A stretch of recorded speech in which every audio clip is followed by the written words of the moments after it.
এক রাজ্যে ছিল রবি নামের এক ছেলে। সে ছিল খুবই বিশেষ। রবির এক অদ্ভুত ক্ষমতা ছিল, সে পাখির ভাষা বুঝতে পারত।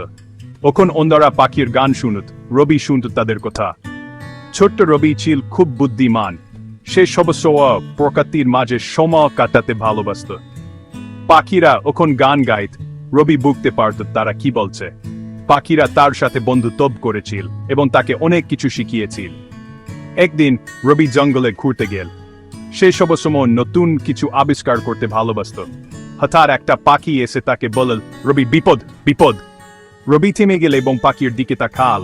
রবি হুয়া পেলা, কারণ সে জানত পাখিরা কোনো মিথ্যা বলে না। সে পাখির কথা শুনে স্তর খল এবং বিপদ থেকে যে চিকিৎসা করল। পাখিরা বিক্ষিপ্ত দেখাল এবং সে নিরাপদে বাড়ি ফিরে এল। এই অভিযান তার বীর জীবনে একটি বড় শিক্ষা হয়ে রইল। রবি তার বন্ধু এবং পরিবারের সাথে এই গল্প শেয়ার করল। সবাই তার সাহস এবং বুদ্ধিমত্তার প্রশংসা করল। এরপর থেকে বি আরো বেশি করে প্রকৃতির সাথে সময় কাটাতে লাগল। পাখিরা তার জীবনের অবিচ্ছেদ্য অংশ হয়ে গেল। সময়ের সাথে সাথে বিবর হল এবং তার এই বিশেষ ক্ষমতা তাকে আরো জানি এবং পাখিরা তার জীবনের পথপ্রদর্শক হয়ে রইল। পাখিটা রবিকে বলল, এক দুষ্টু জাদুকর আমাদের রাজকন্যাকে বন্দি করেছে। রবি ভাবতে লাগলো কিভাবে রাজকন্যাকে উদ্ধার করা যায়। এমন সময় আকাশ থেকে নেমে এলো একটা রংবেরঙের পাখি।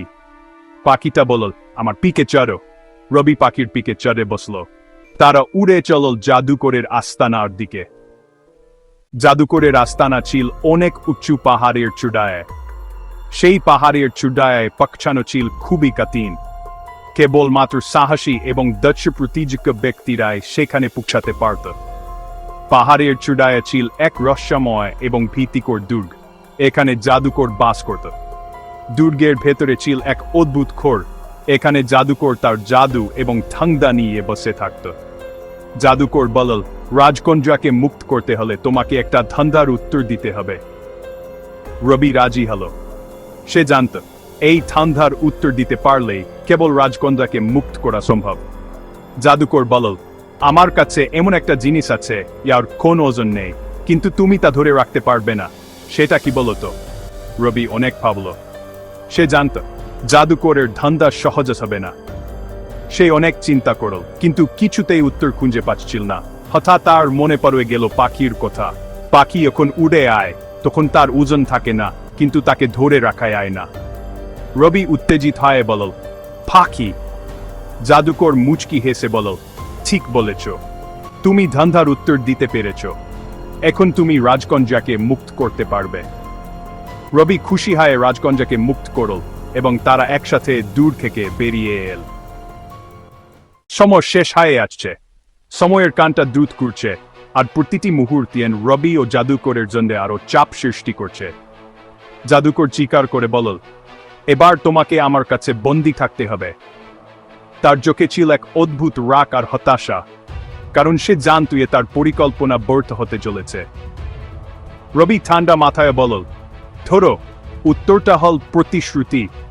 এই শব্দটি শুনে জাদুকর থমকে গেল, কারণ সে কখনো ভাবেনি রবি এত সহজে এই ধান্দার সমাধান করতে পারবে। তুমি কি প্রতিশ্রুতি ধরে রাখতে পারো? জাদুকর অবাক। তার মুখে ছিল এক অদ্ভুত বিস্ময়, কারণ সে জানকে প্রতিশ্রুতি রাখা তার পক্ষে অসম্ভব।